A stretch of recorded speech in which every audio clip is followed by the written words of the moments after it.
meyvesi için yetiştirmeseniz bile bahar aylarında açtığı çiçek için yetiştirebilirsiniz. Çok güzel bir görüntüsü var. Selamlar dostlar.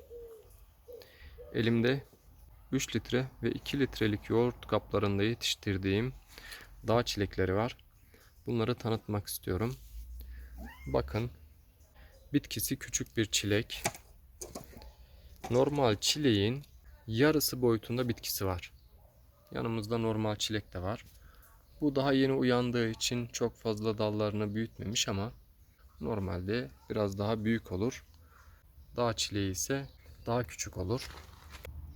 Ancak dağ çileğini gördüğünüz üzere 3 litrelik ve 2 litrelik yoğurt kaplarında rahatlıkla yetiştirebiliyoruz. Normal çilek bu şekilde yetiştirilmez. Çünkü kökleri birbiriyle mücadele eder. Bakın, burada da bir tanesi iyi, diğeri o kadar iyi değil. Eğer normal çilek yetiştirecekseniz 7-8 litrelik kaplarda bir fide gayet ideal oluyor. Ancak dağ çileği yetiştirecekseniz küçük kaplarda yetiştirebiliyorsunuz. Zaten bunlar yarım litrelik kaplarda geldi bana. O şekilde bile meyve verdiler. Bu şekilde 2-3 litrelik yoğurt kaplarında daha iyi meyve veriyorlar gördüğüm kadarıyla. Bakın, hepsinde çiçek var. Çiçekleri de gayet güzel. Meyvesi için yetiştirmeseniz bile bahar aylarında açtığı çiçek için yetiştirebilirsiniz. Çok güzel bir görüntüsü var. Bu birkaç saat güneş alan bir yerde olduğu için biraz açık renkli duruyor. Ancak yine de güzel bir bitki görünümünde. Meyveleri normal çilek tadından biraz farklı. Biraz daha ormanımsı bir tadı var. Şimdi bunun tadını tarif etmek de çok kolay değil. Bu nedenle ben ormanımsı diyeyim. Siz aşağı yukarı bir şey anlarsınız. Bu şekilde çok fazla meyve vermeye durmuş. Şimdi bunlar normalde toprakta olsaydı bu çiçeklerin hepsi meyveye dönerdi. Ama küçük kapta olduğu için bu kadar çiçek olması, bu kadar meyve vermesi çok olası değil.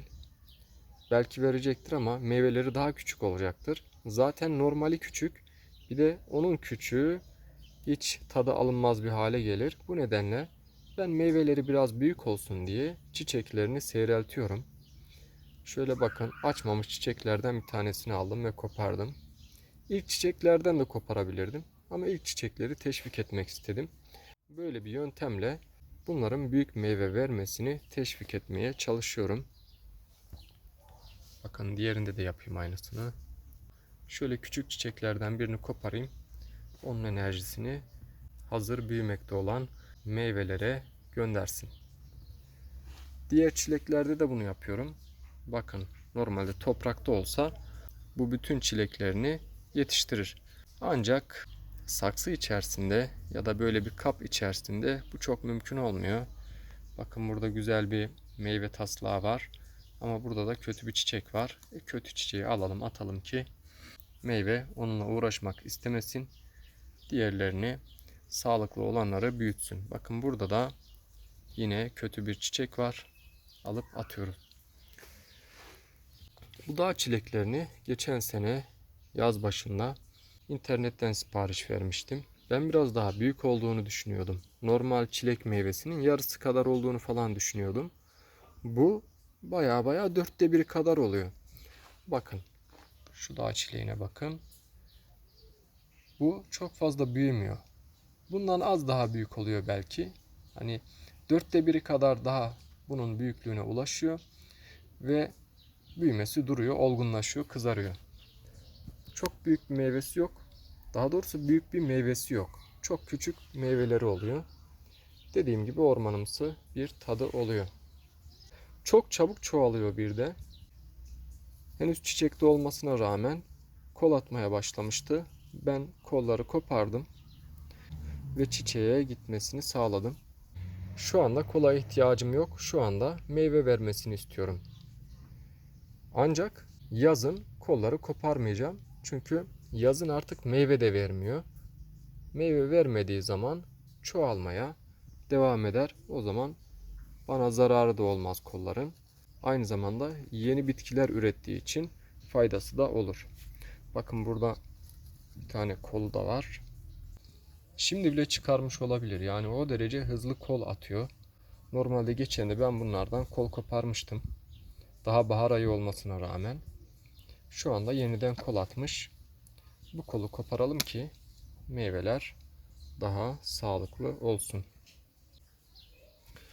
Hala dipten de çiçekler geliyor. Yeter ki sulak bir yer olsun. Bahçenin her tarafını kaplayabilirler. Sadece bahar aylarında meyve veriyor. Başka zaman meyve vermiyor. Burada da çok küçük bir meyvesi var. Bunu koparalım, meyveye dönmesin. Biraz daha güçlü çiçekler meyveye dönsün.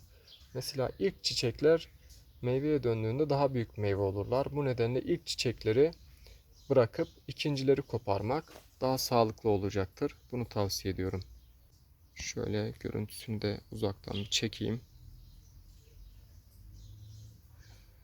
Bahçenizde bu çileklerin bulunmasının birkaç avantajı var.